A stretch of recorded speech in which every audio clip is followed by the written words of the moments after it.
because you might have some questions, you might have some comments. Just bear in mind that this is on YouTube, and if you do have a comment that you would like to keep private, please just let us know, and I will stop it for a while and redirect the video just to you. Pin it. You might have some questions, you might have some comments. And here we go again, and I do this F3 single. If you do have a comment that you would like to keep private, please just let. Okay, so now we're all set, and now we can start officially. So welcome again, everyone, and now we have a lot more people. I would like to just say a couple of words to the series for the ones who are with us for the first time. It's Your Life is a series that started due to COVID-19. It started in April. We wanted to give you something to feel good. People were at home, people were maybe bored or just anxious about what was happening. And we really wanted to give you something, some techniques, some tips to really feel good. We had a lot of amazing speakers, and there are a lot of amazing speakers around the world who can really share their knowledge with you. For the ones who don't know me, my name is Mona Abdelrahim Santel, and I am the founder of Mind Your Power. And we specialize at Mind Your Power exactly on this, really the feeling of well-being and giving everybody actually what they have inside of them, just reminding you of that we are all lovable human beings. Lucille, there you go, heart back to you.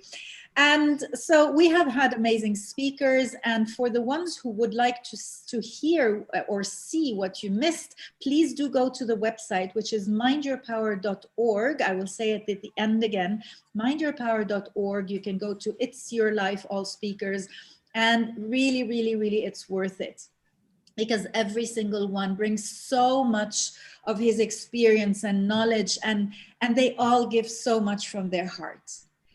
This is what we also have today, because today we have a very, very special guest, a really special person who is giving straight from her heart. Huda Al-Shaar, who came from a background of law, totally different background than what we're talking about today. If we go from law to now, I want to say psychology, but it's more than that. It's really well-being. It's really giving love, etc. Huda was always interested in working with her children. She started with her own children. She started taking parenting courses to get to know the way to communicate with children, the way to give really that support, etc. And she engaged so much and dove so much into that she decided to actually change her career totally and delve into parenting skills. She is a hypno-parenting coach, a program that is an international program now, and works with a lot of parents just to give them some tips of how to support and love their children. So I really would love to hear today what she has to say. Huda today will speak to us about labeling.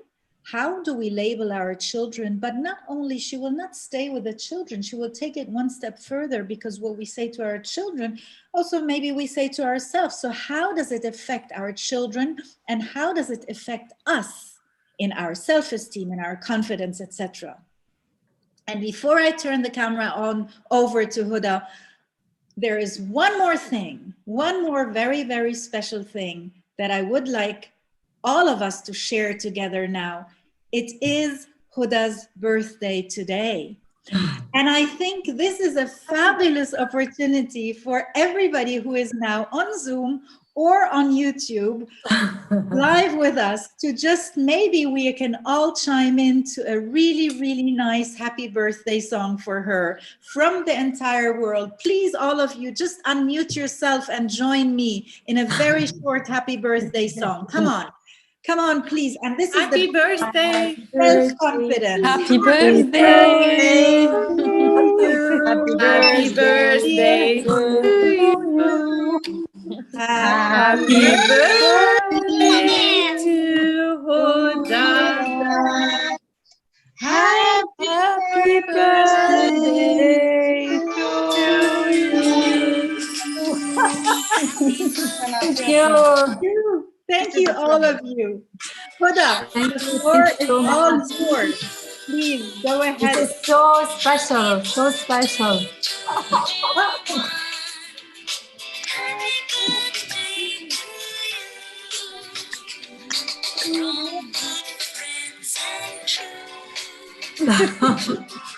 Thank you. Thank you. So special. Okay, and if I can ask everybody just to mute yourselves again, so we turn really the floor to Huda, because it is really, really interesting and important what she has to say. Huda, welcome, welcome to It's Your Life. Very, very, very happy to have you with us tonight. Thank you, Mona, for this introduction, for this amazing opportunity. And hello, everyone. I miss you. And let's start, because really we have a lot of amazing things to share tonight. I want to say and start to say that some of you may think that you're just one person out of 7 billion people. And how can you matter? How your words can matter and have impact in this world. The word you say to yourself, the word you say to your kids, if you have kids, matter and have impact. Because the word you say to yourself on a daily basis form your life, your reality. And the words you say to your kids on a daily basis form their reality, their identity, their own beliefs. And you know that we live who we believe we are. The good thing is we've been given an amazing gift, the gift of consciousness. And because of this gift, we can have the decision on how we will use those words to shape our life and become more confident and with high self-esteem. And because of this gift of consciousness, we can have the decision on how we will use those words with our kids to have better family, to have better generation, and they will have impact to another generation, to the society, and with that, to the world. So let's start by asking you, and I would love to share with you what you will say and to hear what you will say. What are your labels?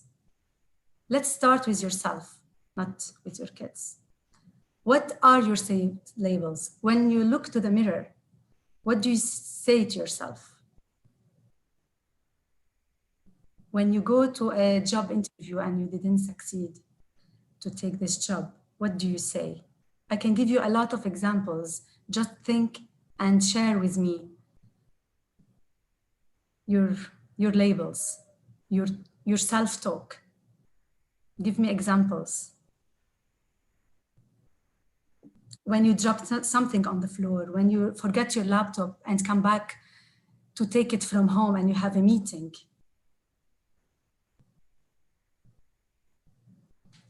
Please feel free to share in the chat box if you don't want to talk, or just unmute yourself and talk. But you can always put your comments into the chat box if you want to. I can share quickly one small example that I feel that I keep repeating to myself, over and over. And I think a lot of people do it as well, is to say, oh, I'm not enough. Not enough. Whatever I do with my daughter is not enough, or at work I can do more, and always feel that I can do more and more. So and this, I think, generate a feeling of guilt, a chronic guilt, and this is something I would love to learn how to get rid of it. Thank you. Yeah, let's hear more examples. When you look at the mirror, when you have extra weight, when you go to a party and you don't dance, when you want to talk and go out with a girl and It doesn't work.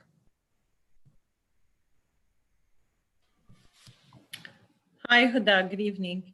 Hi. I would like just to, as Tiyama said, it's the feeling of guilt whenever you feel that you're not doing enough with your children, especially with the working mothers as well. It's like, are we giving them enough support? Are we being there for them on a daily basis? Am I being a good mother? That's a question. Am I being a good mother to them? Am I giving time for myself? And on a work front, it goes whenever you feel negative somehow about yourself. Whenever you look at the mirror, you say that, do I look pretty? Do I look, I don't know, am I good enough for myself? Then sometimes this reflects also on the work environment wherever I work, because I will be not in a good mood also. So this is another question which I ask myself: where did I go wrong? What did I do wrong about it to feel like this? Mm-hmm. Thank you, Mireille.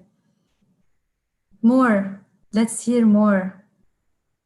Let's say I will give you more example. What do you say to yourself when you have a lot of money? When you spend money? When you don't have money?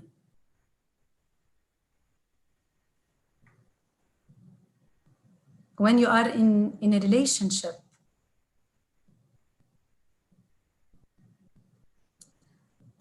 Okay, let me tell you some negative labels people and most of us say to themselves. Let's say, I'm so bad, I'm so ugly, I'm never satisfied, I'm depressed, I'm poor, love is not available to me, money is not available to me, I will never succeed. Those are negative labels.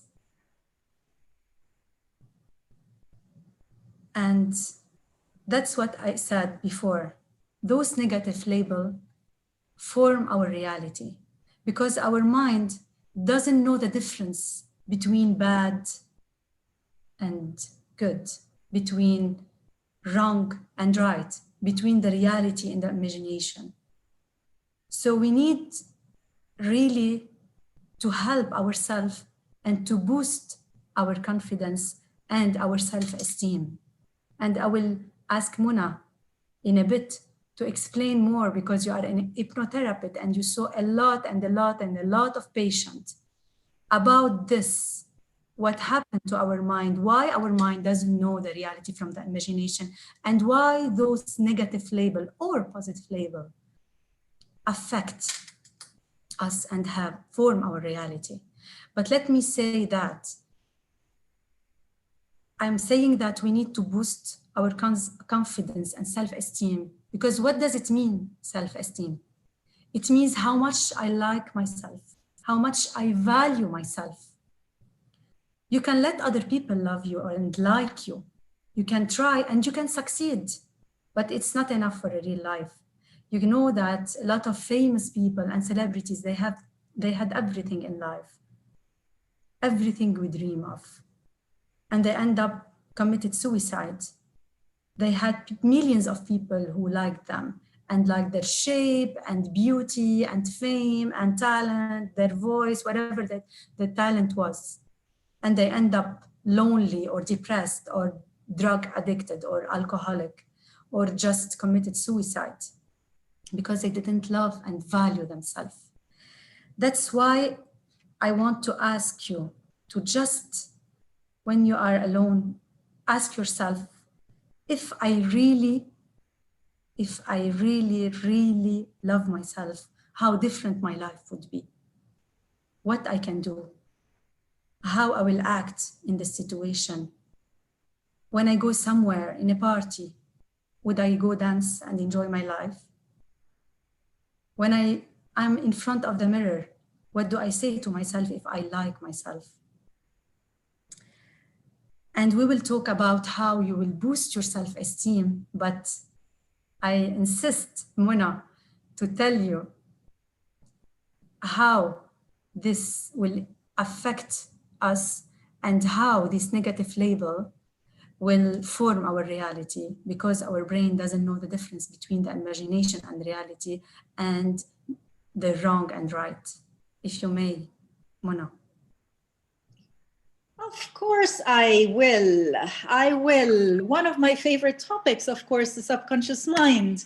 And yes, we know as hypnotherapists that, you know, when we think about something, let's take an anxiety or a fear, for example, because this is something we deal with a lot. What is an anxiety or a fear? It is an imagination of the future. It is an imagination of what might happen in the future, but it hasn't happened yet. However, like Huda was just saying, it is affecting us in the now. So if you want to go to the qualities of a subconscious mind, the subconscious mind has a lot of qualities, and it has a little bit the quality of a small child. You tell it something, it believes it. Yeah, you imagine something, it is right there in front of you. So if you all would close your eyes just for a moment, close your eyes. And just imagine a situation that you didn't like so much. Just imagine something that was a little bit annoying, or someone who you didn't like, something like that. And just really imagine you're there. Hear what they're saying, see what you're seeing, and feel what you're feeling. I want to get you out of there very quickly. Open your eyes again and just come back.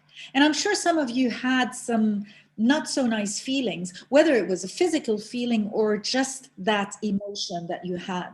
Is that right? Can you just put some thumbs up if you did have or a yes if you agree, if you did have some negative feelings or even physical reactions? Okay, I can see. Thank you for the ones who are putting their thumbs up. Yes.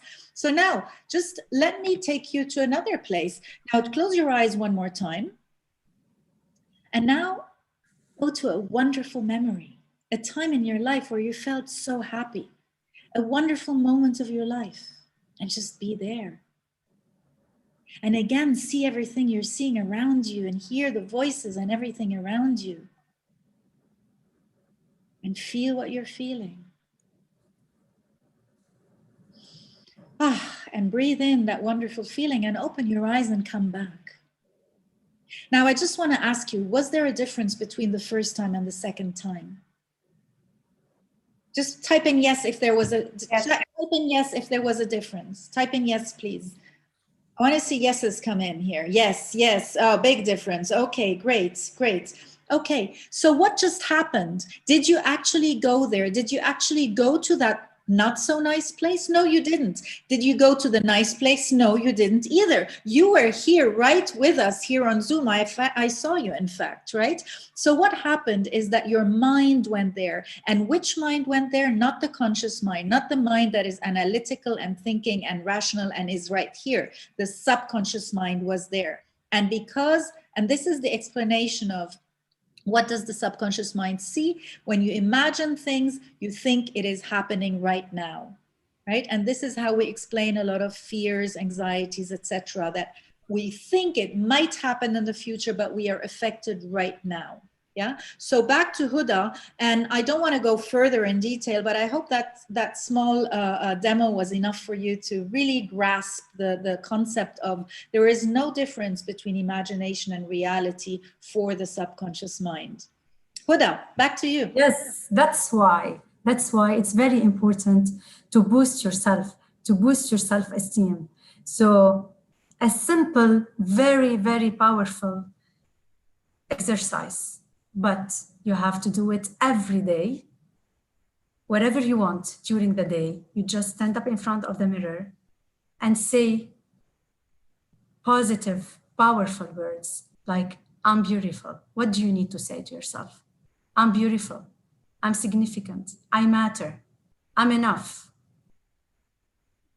I love myself. I'm smart. I'm successful. I have great coping skills. I'm confident. Wherever you want to hear, wherever you need to hear, say it to yourself. Because your words will form your reality. So think, just look at the mirror and say it. And even you can go and think of words you wanted to hear from your parents. You wanted to hear that you're their favorite child, that they were lucky to have you, they were lucky to raise you. You were a good child, a good student. Whatever you want to hear, you can say it to yourself. And you might feel like a bit like fake or cheesy, but who cares? You're saying it to yourself and it works. So amazing. And you know what will happen when we do this exercise, and when we do it and we make it a habit and we do it and we repeat it, you don't need any more other people. You don't try to let other people let you feel what you want to feel. You want to feel beautiful? You don't need anybody anymore to say it to you, because you will feel it yourself. The same way you feel when someone tells you something destructive or negative and you feel like something in your stomach, or you feel something bad or angerness or whatever, you will feel this positive, powerful words. And when you can let this job to be done by others, but the risk is this other can remove this job anytime he feels like. And that's the problem when, let's say, someone wants just to go into a relationship to feel he matters, or to feel she's beautiful, or to feel she's smart or successful. You don't need any more this, because it's really powerful and it will boost your self-esteem. And this is the fastest way to connect to yourself. And the more you say it, and when you're going to an opportunity, you're having something, you have an obstacle, you have a difficulties or an opportunity, you just go and take this opportunity or do something, take this interview, dance in a party, say to yourself you're beautiful, dress whatever you like to dress. And then if something goes wrong, if you didn't get the job, or if this girl didn't go out, or this with you, or this man turned out he's not available, it's okay. From what you will be after that? Scared. From judgment?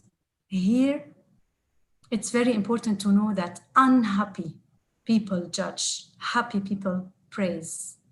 And when someone judges or criticizes you, he's just expressing his dissatisfaction, his unhappiness. So just praise yourself, praise yourself, praise yourself, boost your confidence. And here, let me talk about the kids. If you have kids and you do this, you boost your confidence and your self-esteem, it will be projected in your kids. They will feel you, because kids love happy parents. They enjoy parents who are confident and they love themselves. Even if your kids by chance heard that you're saying to yourself, I love myself, I'm happy, I'm successful, it's enjoyable for them, because they will feel like, oh my God, what's going on? My mom said she loves herself. That's amazing to hear this, because feel the difference. Oh my God, life is unfair. My luck is really bad, and I'm always like unlucky in life. When they hear this and hear like success is available to me, love is I'm confident, I'm doing good, I'm great at my job, there is a big difference. So we need kids who has also confidence, who have confidence and self-esteem. And our words can do this, because, as I said, our words form the reality of our kids and their identity and their own beliefs. And here, I love to talk about this topic in my course, Mona. And it's very, very important, because how do we talk to our kids? Let me start with something Mona started about, and talk about conscious mind and subconscious mind. Like, imagine an iceberg. the tip of the iceberg is the conscious mind, and all the big chunk under the water is the subconscious mind. In your conscious mind, you have your analytical thinking, critical thinking, your willpower, your short-term memory. In your subconscious mind, you have your habits, your addictions, your beliefs. I'm not enough, life is not fair, school sucks, whatever you have beliefs about. Your reaction, intuition, imagination, your emotions, feelings like joy, worry, anxiety, all are in your subconscious mind. And when the child is under 6-7 years old, his conscious mind is not yet developed.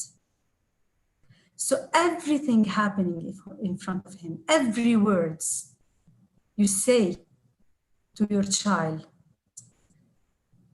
whatever those words are, whatever the meanings of those words are in terms of emotionality or anger, are just absorbed by your child. They are downloaded in their mind. And when the child is over 6 and 7 years old, and his conscious mind starts to develop, because the conscious mind keeps developing till 21 years old, he's either playing or just watching TV or daydreaming or whatever he's doing. The conscious mind is distracted. So also his subconscious mind is suggestible, and everything he hears and every behavior you display in front of him is just absorbed. When he's even focused on something, the conscious mind is focused, so there is no guard, and everything goes and stick in his subconscious mind. So it's very important to know that the function of the child is to record the behavior and the words of the kids, of the parent. So if you are downloading a disempowering program, you will find out that your child will turn for your expectation. So you have to decide, you need a disempowering program to download or an empowering one. Because what will happen when we talk to them, we don't mean to hurt them. We don't mean to scare them. We don't mean to label. Even sometimes we say things, we don't even know that we are doing this labeling. Let's say your daughter is eating and she spilled things on her. You will never know how to eat properly. Dirty, always. Or when your child is like, you ask him something and he walks to do this thing. And you tell him or her, slow, move, faster. And imagine how much things we say to our kids. You're not doing your work, you're irresponsible, you're idiot, you're stupid. What can I do with you? You're aggressive. A lot of label, negative label. And I also would love to hear, not necessarily you're saying to your kids, but examples of negative label to our kids. Let me hear, like, what do you have in your mind about negative labels? You're naughty, you're lazy. I am sure there are a lot of labels that people have and know and hear, and especially the ones with small children. If we go to schools, we hear what parents say, what sometimes even teachers say. Go away from parents, even the teachers in school, etc. Or even something repetitive. Yeah, children to each other. Yeah, even let's go also to, I know there are most of you, not everybody here is also Arabic speaking. There are a lot of typical labels in Arabic too that we hear a lot. So what is it? What, just type it in. Yeah. We use animal labels. Yeah. We use a lot. It's in our culture, and this is destructive because we are telling them how we see them, what is our view of them, and what expectations we have of them. You're idiots? Okay. His mind will tell you, I will show you what does it mean, idiot. I'm slow? Okay, I'm slow. This is what he knows. This is what you are telling him. This is his identity. Whatever you're telling him, name it. You're irresponsible. You will never succeed. You will take 0 tomorrow. You will never feel what I feel. You cannot do it, Aslan. And help me, negative labels, a lot of negative labels. I don't know if someone writes some, Mona.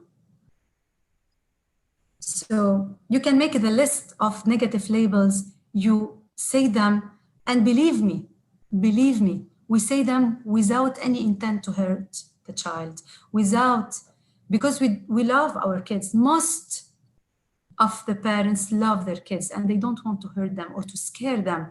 You will never succeed. You don't mean it. He will never succeed because you want him to succeed, but you're telling him you will never succeed in life.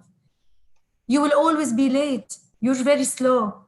You're an idiot. You don't listen to me. How many times I have to tell you to do this and that, and you don't listen to me? What does it mean you don't listen to me? How many times I have to tell you this and that? When you say this, it means the child is recording, I'm not enough. I don't understand. I'm inferior. I don't know what to do. So those negative labels are not easy on the child, but I read something, I love it. They are not easy for the parent either, because parent will have fear that my kid will, maybe he will be all his life irresponsible or aggressive or lazy. The parent will have shame, like I screwed up. I don't know how to raise my kids. They will have embarrassment. Oh my God, I hope they will not do this when we go to our grandpa or when they go to our auntie or uncle or in the society. They will feel confused, what to do to fix it, how, what I'm doing, why he's repeating this behavior. I'm telling him he's aggressive and he's more aggressive, or an idiot and he's more idiot, or he doesn't listen. So confusion, fear, shame, embarrassment, exhaustion, like to deal with the same behavior day in, day out. And also they will feel, the parents will have anger to this, what happened in this house? Look, my kids, how they are behaving. I don't know what to do. So what to do? What to do when we are labeling in a negative way? Because there is something, he's doing something aggressive, he's doing something naughty, he's acting in an irresponsible way. You're seeing this and it's a fact, but what to do? What to do is differentiate between the child and his behavior. He did something bad. He's not bad. He did something bad. He did something aggressive. He hit his sister. He's not aggressive. He did something aggressive and hurt someone else. He's lazy. He's not lazy. He's moving, or he's taking his time, but he is not lazy. So we differentiate. We see the child is my child. He's not anything now. He's only acting, and we address the behavior. So when he did something, instead of telling him you're bad, you're naughty, you're messy, you're noisy, you're demanding, you're drama queen, whatever the label you use unconsciously, we ask him, what happened? not why you are bad, why you're naughty, what happened to you. And we listen to him, and then we show him the consequences. You did this, you hit your sister. She's crying, you hurt her, or you torn her clothes or her papers, and now she doesn't have them. Show them the consequences of their actions and help them to find alternatives. So we differentiate, we split. This is a child, this is his behavior. You ask him what happened, you listen to him, and then you show him the consequences of not working, not doing his homework, not sleeping early. And then you find with him solutions. It depends on the age. You can let him find the solution and help him, or you can give him, if he's still young, alternatives. We talk to them, like in the course, I explain more how to talk to them like adult relationship, not like always adult child, and the child will always feel the victim and I don't know and I'm inferior. But we don't have now this time to talk about it. But we talk, when you show him the consequences, it's like when you talk to a friend or someone your age and you are explaining to him, you did this and this happened and now what we do, what we want to do. Very simple, what you want to do. What do you think we can do next time? So here. Yeah. We have, can I interrupt you for a second before you just took a breath. So I think you wanted to go to another topic. So we have a question here from Mahmoud saying, don't you think that schools implement titles that have negative connotations? Like, for example, giving categories. You're the last in class, you're the third, you're not good enough for this exercise, etc. And I think also, you know, you have really good stories and examples regarding this topic, what teachers say, etc. So thank you, Mahmoud, for this wonderful question. Yeah, schools can have a huge impact on the children, but the more children are safe at home and they know who they are, they can create this shield on themselves. When the child, when at home we empower our children and we'll see how to empower them, and when they know that they are not bad and naughty and aggressive and lazy and irresponsible, when they know they are, we will talk how we will tell them who they are. They will. It will not affect them like as if it's happening at school and at home. This is my quick answer to this, if you wanted to add something. So I guess what you're saying, Huda, is that, yes, of course, it happens at school, exactly what you were saying, Mahmoud, and we hear this a lot, you know, you're the first, you're the best, and teachers categorize children and say, these are my good children, these are my bad children. And there are lots of studies around that too. But I guess what, you know, Huda is trying to say here is, we cannot change what happens in school. We cannot change what the teachers do. You know, sometimes we're asked that same questions by people who have their parents or their in-laws live with them. It's the same thing. We cannot change what others say to our children. But what we can do is that's what Huda was just saying. We can start with ourselves and at least make sure that our communication with our children, the words that they hear from us are at least positive. Is that right, Huda? That's what you were basically saying. Yes, definitely. And what happens from others, but we can definitely start with us. Yeah. There is a study, Muna, amazing experiment they did for school, and it was a new school year. So they told the teacher, this is your class, you have those students, this group in the same class, they're coming from a very good family, they are well behaved, they are motivated, they want to study, and you will love teaching them. But those kids, they are not really motivated and they are not really well behaved. And watch out, they can make some troubles. And they observe the teacher.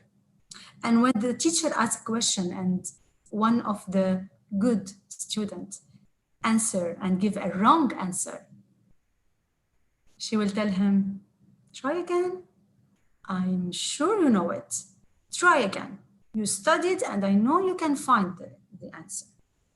But when the child from the bad group answer and give a wrong answer, she will go, sit down.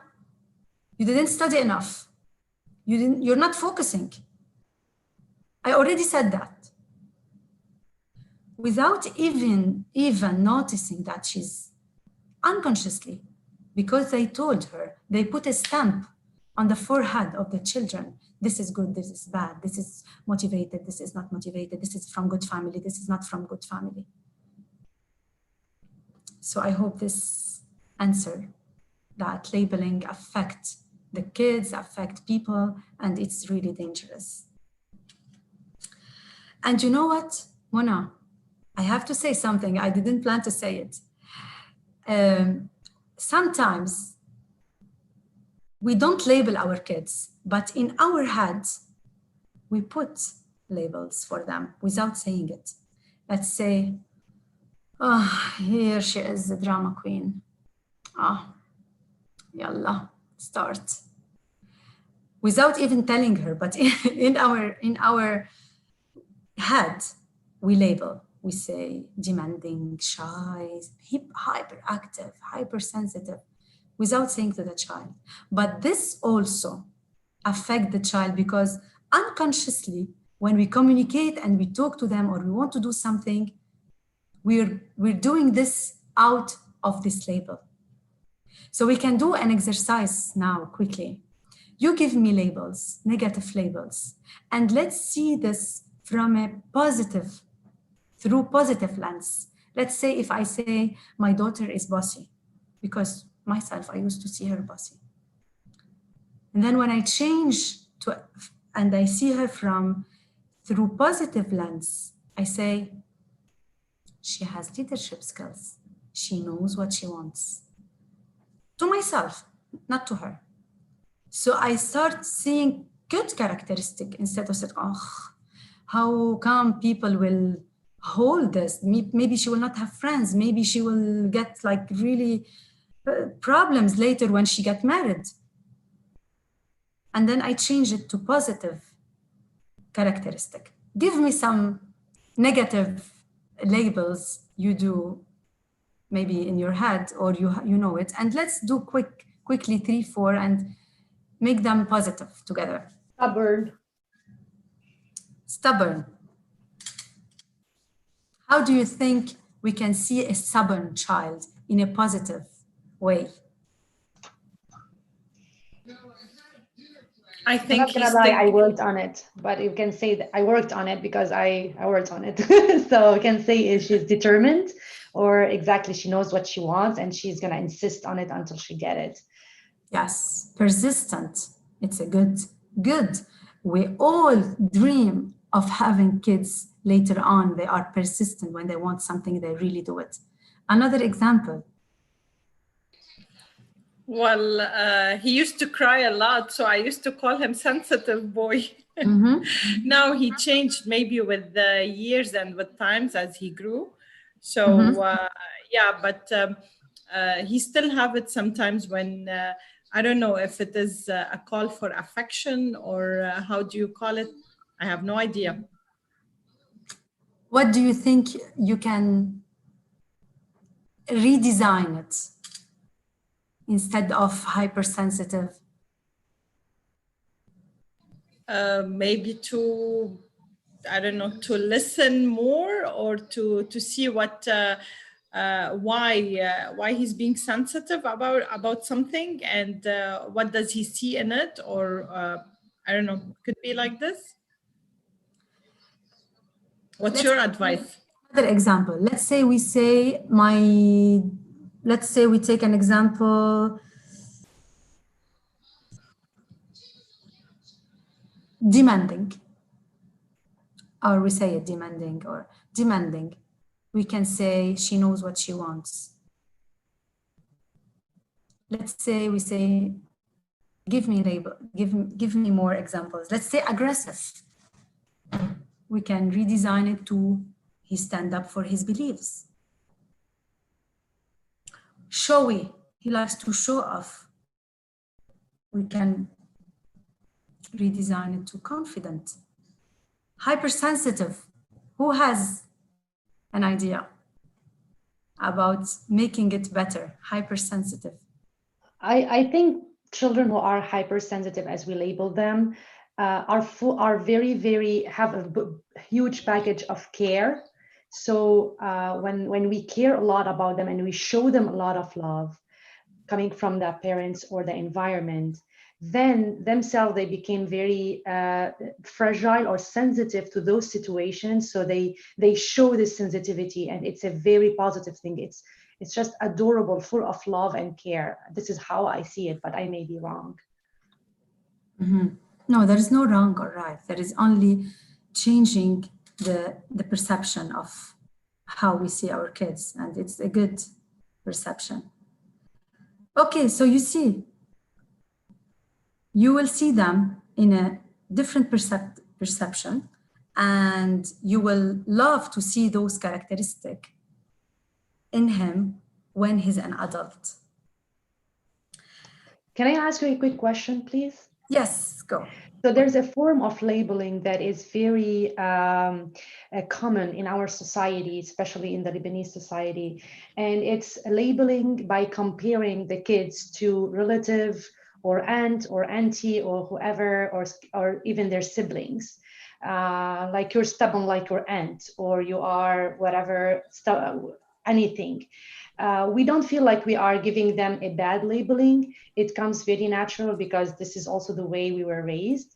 And I would love if someone compare me to someone good, but when it's coming to be stubborn and insensitive or whatever, how can we manage to not always have this comparison of the kid to someone else? Yeah, comparison is also a big topic, and it creates, if you compare, let's say, a child to a child, it creates a jealous child later on. I will let Muna answer these questions.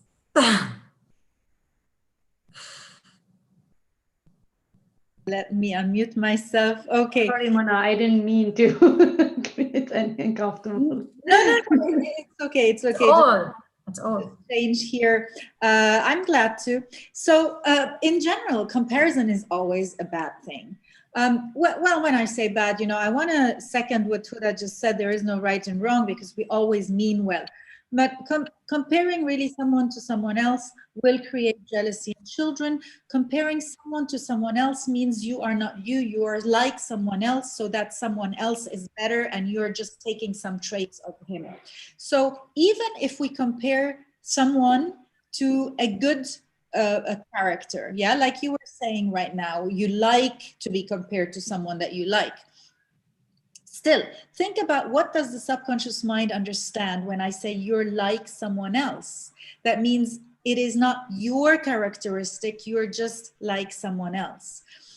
The better to do is, if you want to compare it, compare only the behavior, not the person himself. And that's in general when we talk about labels. So don't say, for example, you're just like your aunt. Say, oh, the way you keep your house, the way you eat, the way you dress, yeah, is like your aunt. So you're taking something out of it and you're comparing it, yeah? Don't compare the entire child to another person. I don't know if this makes sense to you. Yeah, perfectly. Thank you so much. Yeah, yeah. So I know this is in some cultures, it is very common, that comparison. So whether we compare good or bad, when we compare negative when we take a negative thing, we are actually reinforcing that you are bad, just like this one is also bad. Now, if you compare it to a brother or a sibling or someone, a loved person, we are actually also humiliating someone that he loves, someone from the family. And this is a very, very close relationship. We should never tell anyone of the children anything bad about a family member, because this is his circle of trust, his circle that he thinks are the people he can trust and he can look up to. So when we say something about someone else and say, you're just as stubborn as your dad, oh my God, my dad is supposed to be my role model. Now he's stubborn and I'm stubborn, and what shall I do? And now it's stuck to me because it's hereditary and I have it, yeah? And as I said, if you compare to positive traits, you are actually just saying that person is good and you are like him. Instead of saying that, say you are, let's say, really tidy. You know, I remember your aunt has a tidy room also always, yeah? You can say that. So you're just comparing the behavior. Thank you, Mana. Thank you. Yeah, so let's also hear, because you said about positive and negative labels. Positive labels also, they are judgment. So when you say to your child, he comes home and he has A plus, and you say, wow, you're very smart, bravo, bravo, Shattur, wow, you're smart.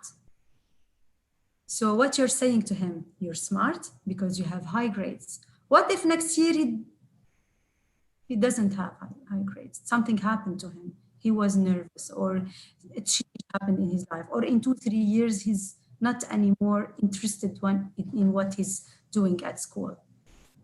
He will feel like he's not smart anymore. And you know, and everybody knows that there is no one kind of smart. There is 13. Like people smart, nature smart, arts and music. So when you link the same way, we don't link the positive label to the child. We don't link what he did in school and he did great. We don't say you're smart in that moment. We praise the effort.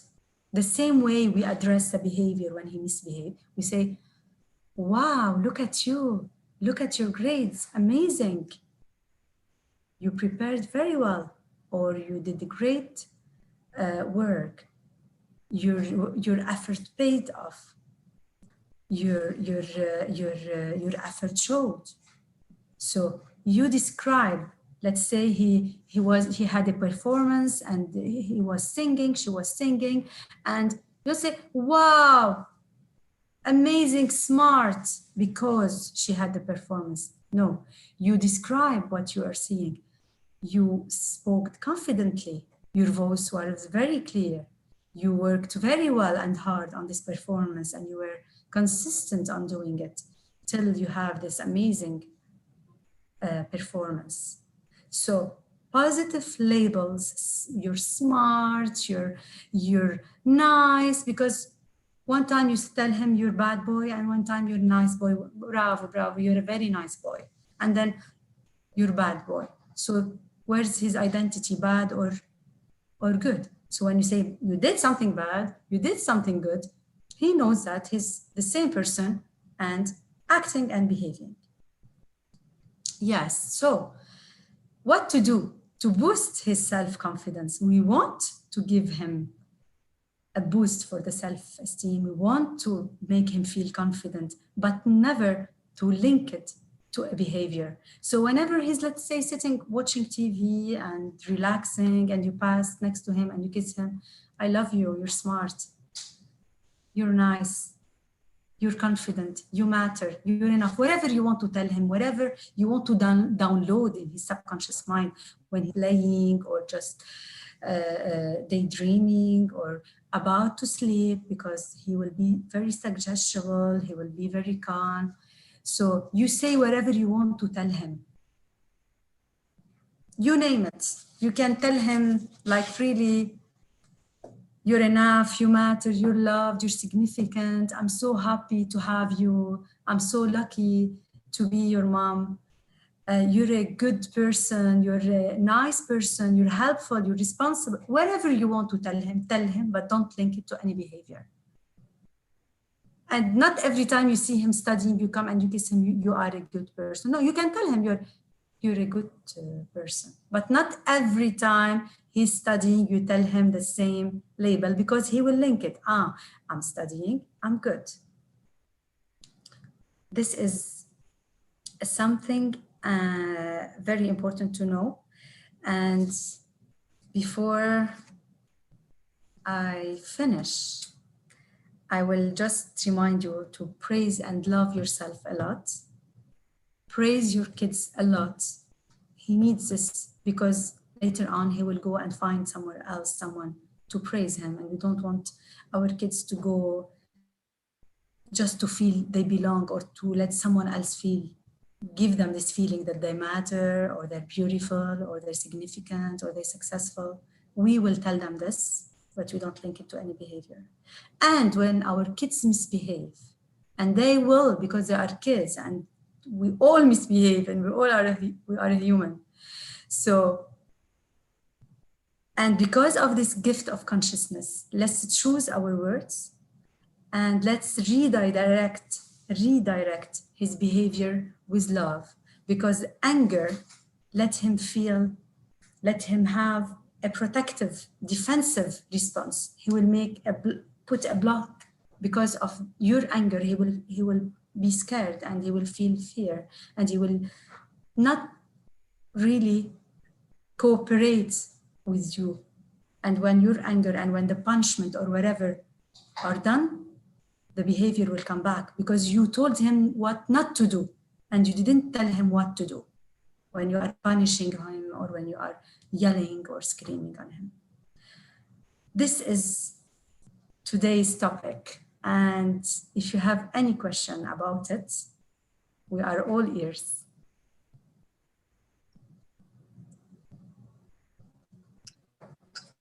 We don't have a question, but we have a comment here saying, thank you very much for this great session. It sheds the light on how much consciousness, parenting, and self-care requires. Thank you very much, Mary, for that comment. Any other questions for Huda? This is your chance. She's here with you now. You can ask her anything. I actually want to praise her effort. Thank you, Huda. It was a very insightful session, seriously. And thank you for all the advices, and especially how to turn a negative behavior and to see the positive out of it, or to turn it to something to learn from it, and for the children as well to get to know how to turn a negative thing to be a positive thing. So thank you for the efforts put in this session, and for guiding us a lot, and hope to hear from you more and more on this. Thank you so much. Thank you so much for being here. Any other comments? Thank you. Thank you very much for that comment. I'm sure you'll hear from Huda a lot more. I have a quick comment, and also thank you very much for this great content and awareness. As you mentioned in the beginning of the session, when we have to label ourselves, not label, but tell ourselves positive thinking every day as a parent, and we think that it's cheesy and fake. The fact that we are doing this with our kids, or loading in their subconscious that they are this and this and this in a positive way, when they grow up, I'm interested to know if they will be telling themselves in a non-fake and a non-cheesy way that they are still good, still enough, or it's also when you're grown up, it's just a click in the brain that makes you not tell yourself good things.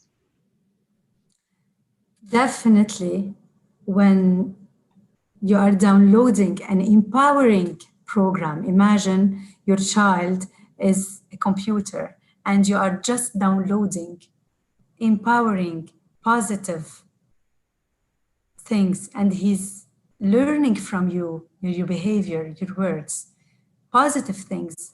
Most of the time, he will definitely act out of this. He will definitely have high self-esteem, confident, and he will not have identity by comparing himself to others, to other friends, to celebrities, to groups. He will have his own identity because he will have principles. He knows myself. I matter. I'm enough. I'm lovely. I'm respectful. I'm a good person. I'm wealthy. Love is available to me. When you tell him you're loved, he will know that love is available to him. And when he grows up and he wants to find love and to get married or engaged, he will act out of these words. Yes, I can find love. I can find success. I can find money. I deserve this because everybody comes to this life. They matter. They are enough. When they know that they are enough and they matter, because when they cry and we come to them, they will not stop crying unless we come, because they will tell us, I'm here, come. It's not like when they grow up and they learn that they have to shut up. Oh, I'm not enough, nobody loves me. But when you tell him, I love you, you're loved, you're significant, they will definitely act, because this is what we are expecting from them. As we said, we give them what we are expecting from them. We're expecting them to be good. We're telling them they are good people, they are nice people, they are helpful, they are responsible. They will make sure to work through this. So they may not need in the future to stand up in front of the mirror and tell this to themselves. They will be fed up with all these feelings and all these convictions. Yeah, yes. I and hope so. the most important thing, they will not beg people to let them feel what they want to feel. They will not be kids with unmet need, because when kids have unmet need, they will ask people to meet their needs and beg people to meet their needs. Exactly. Thank you, Huda. Huda, we have a comment from Mira saying, thank you for this great meeting. It was very helpful, especially the part of being confident about ourselves and about how to speak to our kids without hurting their feeling, sometimes even without being aware of it. Thank you very much for the comment, Mira. And we have another question from Mahmoud saying, thank you, Huda and Mona. I just want to add one thing. Adults are equally affected by labeling too. Isn't that right? Yes, definitely. We have a child inside of us. So when we praise ourselves, we are meeting the needs of this child. We're taking care of the child inside of us. So by praising ourselves, we are protecting ourselves from labeling and from bullying and from criticism. And it will be easy on us because we will have confidence and we like and value ourselves. Mona, please, if you need to add. I think you said it all. Thank you so much. Lucille is also saying, thank you for this amazing meeting. Mahmoud is saying, great answer. Thank you very much. It is really, we have that child in us. Any more questions? I would like to tell everybody who's here that you can always revisit this session and listen to the replay. Now we have the replay, we will have the real replay on YouTube, not the live will go off and there will be a replay on video on YouTube. You can always see, and it's on Mind Your Power page. You can also go to mindyourpower.org. It's Your Life, All Speakers, and you will have the replay there with the link. You will also have Huda's email address, her contact number, her whatever social media content she would like to put on there. And so you will be able to get in touch with her if you want like special courses. Huda is, like I said before, a hypnoparenting coach. She does fabulous courses. So you can get in touch with her to either get some advice or take her courses or whatever you want to ask her. Now, for everybody else, if you have enjoyed this and you would like to hear more, please do go on the website, like I just said, mindyourpower.org. It's your life of speakers, and listen to more amazing speakers. Listen to more amazing advice, whether it's about children or adults, whether it's about relaxation or whether it's emotions, whether it's physical or medical or very spiritual, whatever it is, you'll find something there. If you like that, and I'm sure you did, today was a very, very, very nice session. Thank you so much, Huda. Please be with us again next Tuesday, every Tuesday at 8 p.m. UAE time. And just do the conversion. It's the same time as today. It's the same link as today. It's really easy for you to find that. Just be there with us again. We have, I'm not sure who's on next Tuesday, but I can assure you it will be a really interesting session. So thank you for everybody who was here from Lebanon. Thank you UAE, and thank you New York. And of course, the biggest thank you to Huda. There you are again.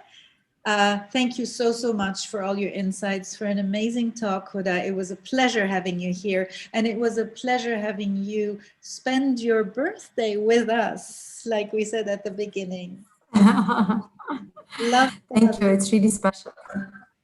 It was really a special birthday song for me. Thank you, Mana, for your support. Thank you, everybody, for being here, for sharing your ideas, for listening. And we are always here for you. Bye-bye, everybody.